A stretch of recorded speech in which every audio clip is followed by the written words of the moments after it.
All right, so this is actually an interesting email that I got. And this one basically said, how do you book events when... How'd you do that? I see that success is not something you pursue. It is something you are. Here's the email. The email says, "Hi Benji, love your work." Stop. Love your work. I do have a couple of questions. My focus has been on single women, building confidence, and helping them make the most of their single season. How do you book and find events when your topic doesn't fit the corporate market? Also, I have coaching packages, audio series, and a journal for purchase. When you speak, do you only pick one thing to sell, and how do you choose?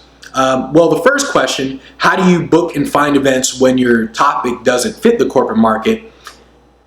You can't. That's almost like asking, how do you sell sushi to someone who hates fish? Or how do you sell steak to a vegetarian?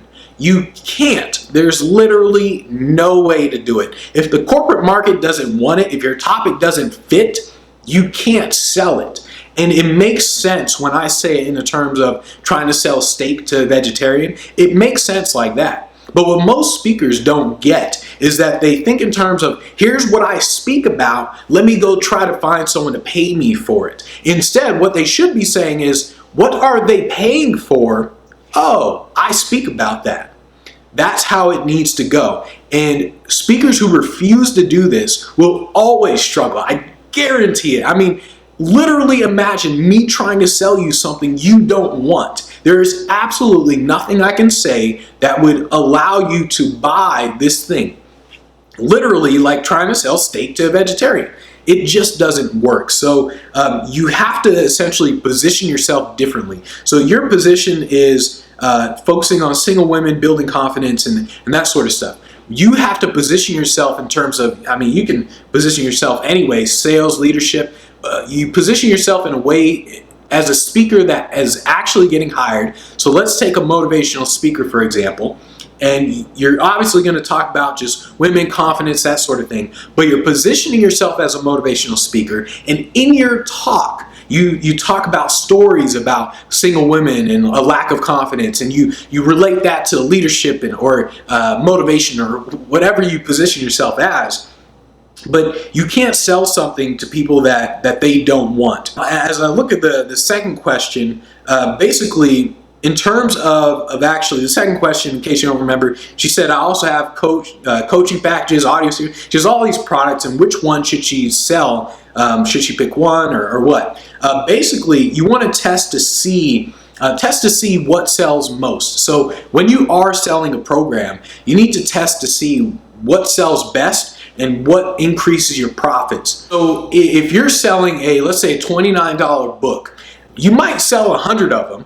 But if you sell a coaching package for $10,000 and you sell 2 of those, then you probably just want to sell your coaching packages because your profits, your net profit is way larger. So first you want to just think in terms of just testing. I recommend that you also just put them all together and just sell it as one package. Now, the problem, as I read this email, is you essentially say like 2 things to where how do you essentially get in the corporate market, and then also how do you sell the products and the programs. I really recommend that you need to focus on one market. Either you focus on the corporate market and get paid to speak, or you focus on the seminar market and you sell programs. Because the activities that you engage in are completely different. Whether you're getting paid to speak, you got to have a website differently, you got to talk to people differently, you got to do different activities every single day, versus when you're trying to sell products. I mean, a whole new ballgame, literally a whole new business. Yeah, I mean, it's just a completely different business. I mean, they seem similar, but trust me, they're completely different. So you want to think in terms of just focusing on one, but when it comes to actually selling your programs, you just need to test in terms of what actually does the best for you and what does the best for the people that you're talking to. If you guys have any questions about your speaking business, send an email to info@speakinglifestyle.com. If you have a question about your speaking business, give me enough information to answer your question as well. So if you ask me something like, like, what do you think of my website? And you don't include your website, then that's going to be hard for me to answer. So make sure you give me enough information to where I can actually answer the question, and be honest. If you say something like, oh, people aren't hiring me, but you're only contacting one person a week, just come in for one of those slaps.